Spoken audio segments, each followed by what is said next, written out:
Good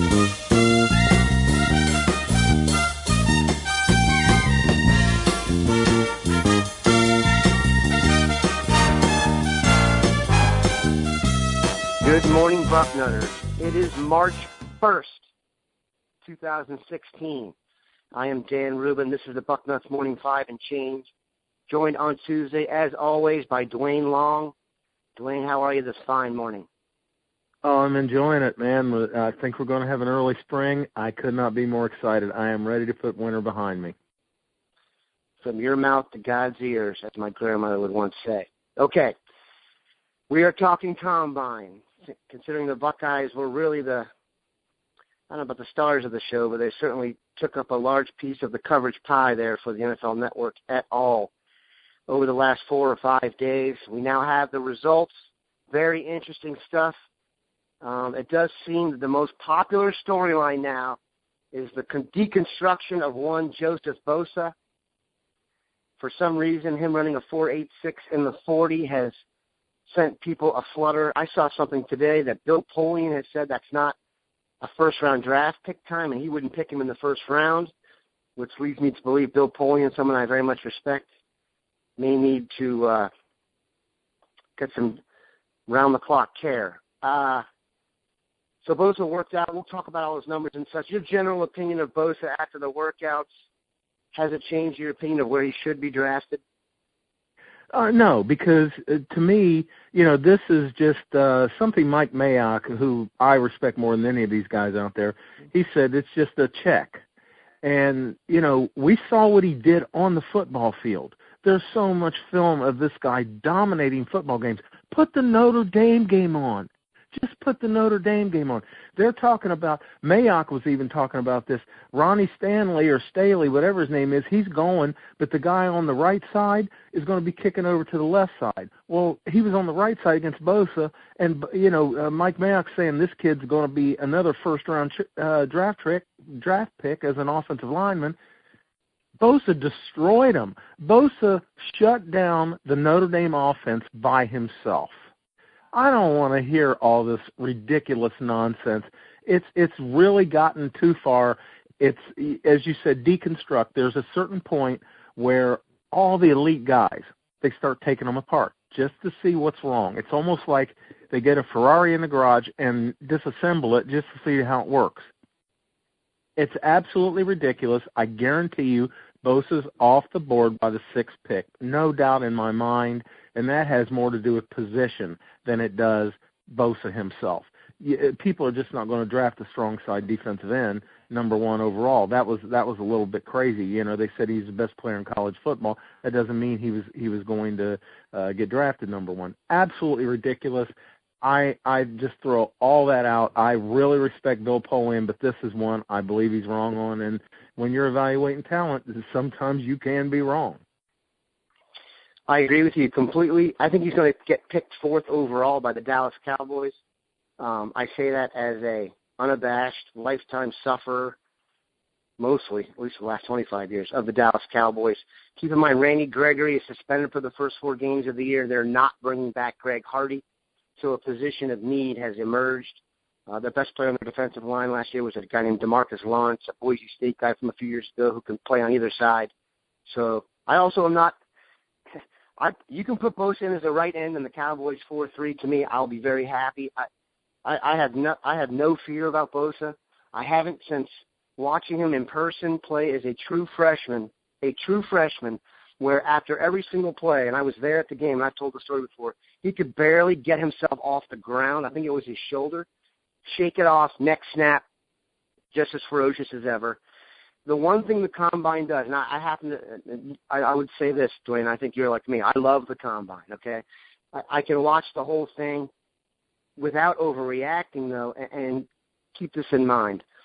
Yes, it's great for them to get the medicals on the guys, and yes, it's great to get the statistics and the speed and stuff like that. But there's another component to this, which is actually playing the game of football, like the mental guys who have the instincts. They call them gamers. Bosa's the best at that there is. He's a great football player. So that stuff still holds true. I have no doubt he's a day one starter, 10-sack guy the first year he's in the league. He's going to be single covered or single blocked for the first time since he's probably 7 or 8 years old. Give me a break. And here's another thing I don't understand. What do they need to see? His physical pedigree. His dad was in the league. His uncle was in the league. He played the highest level of high school football you can possibly play. He's played at the highest level of college football you could possibly play and started since day one. So this is paralysis by analysis. I think he's bust-proof, barring an injury. Absolutely, I agree. Go ahead. I absolutely agree with that I just think he's one of the safer picks because he's going to do it. He's going to be outstanding, and he's going to be outstanding, as you said, from day one. This is a guy, and another thing about the Combine, they may have on draft day, they may have those numbers sitting in front of them, but I guarantee you they're not going to have a copy of the Combine. What they're going to have is copies of tape because that's what it comes down to. When the Combines mean more at the college level, dealing with high school players than it does when you're at the NFL level. You got to be ready to play football, man. There is no development anymore. I mean, that's extra. You have to be a certain level, and that's all there is to it on the football field. And that's where Bosa is going to stand out, and I guarantee you he's not going to drop. Another thing, this DeForest Buckner guy, Bruckner, I think it's Bruckner. That guy there, he ran a 5.06. And they got people talking about he was going to be picked before Bosa. Kuiper was saying that. That's ridiculous. So how come we're not hearing all this bashing of him? A 5.06 defensive end? No. 4.86, 4.87, that's just right there. You know, anything better is just super elite speed. You're talking about a guy who would probably be on the weak side, attacking as an edge rusher rather than on the strong side if he's any faster than that. So it's just they'll forget all about this by the time the draft rolls around. I'm telling you, he's off the board no later than the 6th. And now that you reminded me about the Cowboy situation, it's going to be, I think, a Buckeyes going there, either him or Elliott. So we'll see. I can tell you this, as someone who follows a lot of the draft coverage, and I would encourage anybody who is a real draft nerd to go to DallasCowboys.com, primarily because Dane Brugler, who works for CBS, is also featured on their shows, and he's tremendous. I'm going to try and get Dane on the show here in a little bit to go over the Buckeyes. We've got to move on to some other guys, but it's clear, put Duane and I in the vote for bust-proof. Okay, so going into the, we're a Combine, I thought it was going to be Braxton Miller who would blow it up. I was wrong. I think 2 players obviously improved their stock the most. The one who really jumped off the page, Darren Lee. I guess I shouldn't be surprised, but he worked out like a werewolf. And I'm now seeing him in the top 10 for some people. Your thoughts on Darren Lee and what he did at the Combine? He was incredible. Who was expecting him to bust off 2 times like that? And the broad jump. Did he jump out of the pit thing? I don't know. He was outrageous in this, and I thought he'd test well. I thought he would test well, but I did not think he'd blow up the Combine like this. It was unbelievable. When I saw his times come up, I thought, oh my, what has this kid just done? He has just gotten paid, and you look at the Jalen Smith situation, very sad situation. That could be career-threatening, the injury he sustained in the Fiesta Bowl. They're saying that he could miss the entire season trying to heal from that. And when you start talking about being out an entire year like that, about nerve damage, he's not a first-rounder anymore. No way. And it may be career-threatening. So, and you even got Miles Jack, who is also coming off an injury. So when Lee busts off times like this, and you look at the film, and then you look at the 2 guys rated ahead of him, one of them is surely now behind him because of injury. Is the other now too? I'm saying that Lee could possibly go off the board as a number 1 linebacker in this class now. He's definitely going off no worse than number 2. Yeah, he's really moved up. And like you said, he has benefited greatly from the Jalen Smith injury. I've said this before, this is not news, it's not money, that the Combine, while the TV portion of it is awesome for the viewers, the NFL brass, if they could do if they could have one result out of there, it would be the medical. The reason the combine even started was to get everybody in one place for the doctors. The word coming out of it is that the injury is similar to the one that Marcus Lattimore suffered at South Carolina. And just remember what you thought about San Francisco when they picked Marcus Lattimore. I think they had an extra fourth-round pick and used it, and it was a total gravy pick, roll of the dice. I believe Marcus Lattimore is out of football now and is basically working in glad-handing for the South Carolina program. So that's a bad injury for Jalen Smith. Another guy that absolutely obliterated the combine, Eli Apple. Apple's a kind of guy that came on late in the year, got MVP on the defense of the Fiesta Bowl, and you started to hear whispers about him going higher in the first round. Even heading into last season, I think Apple's the kind of guy you look at as a prototype, and then he measured out at 6'1", 200 pounds, ran a 4.40 40. Now, that really impressed me. I did not think he'd run that fast. You're 6'1", 200 pounds, going a 4.40 40, MVP of the Fiesta Bowl for a Power 5 program like Ohio State. I really think you've become a top 15 pick. Your thoughts? Oh, yeah, it really, and when I watched the drills yesterday with the defensive backs, and it wasn't just the time. He showed well in the drills, when he hit that 4.4, I was wow. It wowed me, probably more so than Darren Lee, because I would think he was capable of that. I didn't think Eli Apple was capable of busting a 4.4. It looked fast. When you see it happen, yeah. You weren't surprised with the number. When the number came up, I wasn't expecting to see him run. He was powerful, he was smooth, and he did it twice. So no doubt. He really improved his situation, and he's a bigger corner, and everybody wants big corners. When you're looking at all these great big receivers that are coming out, not in this class. This class is a whoa. But what's in the NFL right now? You're trying to cover Julio Jones and AJ Green, and these guys are 6'4", and you got a 5'9" guy out there. That's just not gonna. That's a mismatch from the start. So those guys are. You've got to get bigger corners. Try to get bigger corner anytime you can. And Eli Apple just gave somebody a prime opportunity to snatch a guy that can go up in the air and play against those guys.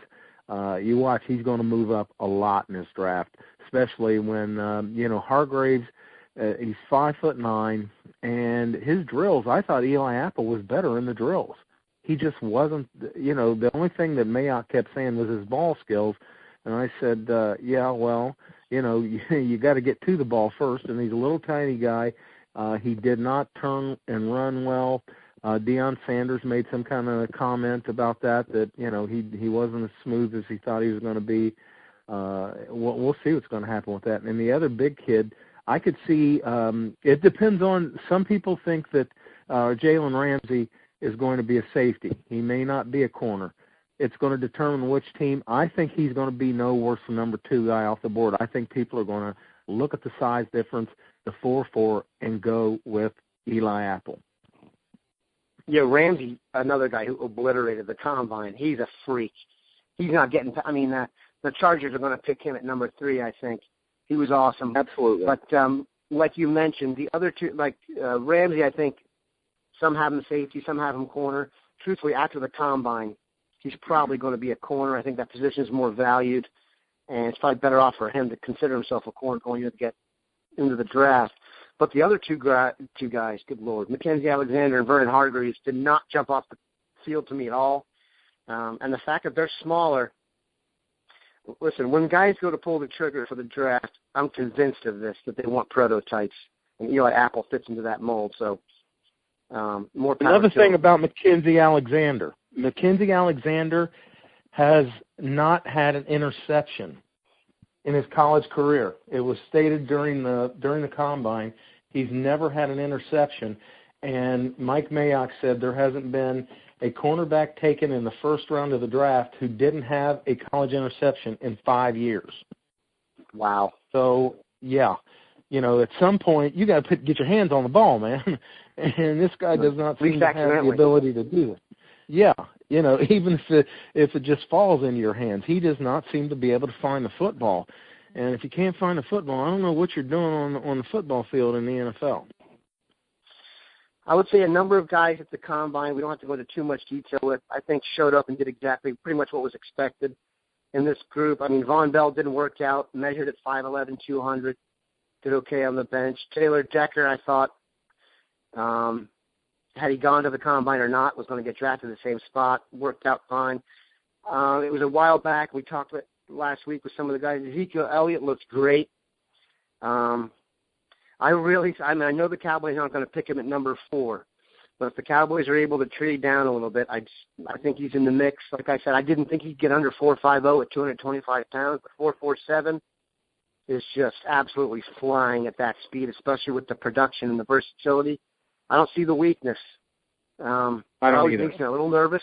It makes me a little nervous when I can't find the weakness. But in terms of Easy Elliott, even going back to his pedigree, Dad was a player. Mom's a great athlete. I love that. Josh Perry, I thought, did very well. 6'4", 254 pounds, ran a 4.68, and he passes the look test when he came in there. Did 20 reps on the bench. Tyvis Powell did better than I expected. Ran a 4.46. And you could have given me a lot to guess on that. Michael Thomas did about what I expected. Nick Vannett didn't run. Adolphus did about what he expected. Now, there were some guys who did not do well. We're going to touch on them for a little bit. I actually think Braxton hurt himself at the Combine. It's not that he didn't do well, but I really thought he'd destroy it. 4.50. I watched his 40. His start was terrible, which makes me uncomfortable because then you start to judge him on track reasons. But I was not that impressed with Braxton when he ran. Just in general, thought he could have had a better Combine. Your thoughts?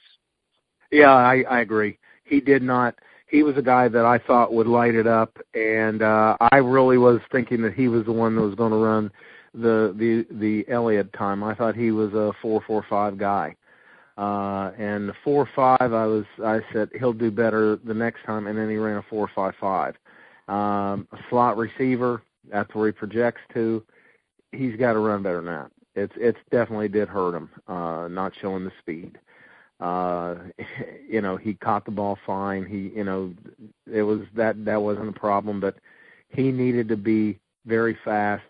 Mike Mayock still was high on him. He says he's more quick than fast. He really still likes him, but that the one thing that's going to really help Miller is these receivers looked. We said it was a weak receiver draft, and they showed it. Just wasn't impressive at all. None of these guys. Michael Thomas probably improved his position just by being what we thought he was, which was he didn't have to run 4.5. He ran 4.57, I think it was, or 4.58. Well, that's going to be fine in this draft. He's a big guy. He may have actually helped himself, especially when the others were falling back to him. So Miller probably gets. He's going to get downgraded a little bit, but how far because of the need for receivers, we don't know. Yeah, if you look at Miller's numbers, his 3-cone drill, his 20-yard shuttle, and his 60-yard shuttle were still rocket fast, so they had great vertical jump, and he had 17 reps on the bench, which is the same as Nick Vannett. So I think it would let us know is I think Braxton eventually is going to have to be involved on special teams on some level as a return guy. And those quick guys tend to do well as a punt returner. The guys who didn't do well, Jalen Marshall and Cardale Jones. Cardale we can talk about briefly. The portions that he did, the vertical was fine, 33 3/4. 40 or 4.81 really wasn't that bad. Vertical of 36, which is actually, he's got a higher vertical leap, by the way, than Braxton Miller, which may surprise some people. Cardale actually had the second highest of the group of the Buckeyes behind Jalen Marshall, believe it or not. But he did blow his hammy and didn't give him a chance to throw in front of everybody. And I guess that doesn't necessarily hurt him because he gets to do it his pro day, but I thought Cardale's the kind of guy who needed to have a diligent pro day, if that makes any sense. Well, it means the thing is, everybody was there. We don't know who's all going to be at the pro day. Because of so many Buckeyes, it might be everybody again, and you get to see him throw. But it's still, the more they have to see, the better that it is. I think I'm going to call this a wash, but it's a negative because he doesn't have enough film. And too much of the film is spotty. So that is where it ends up being somewhat of a negative.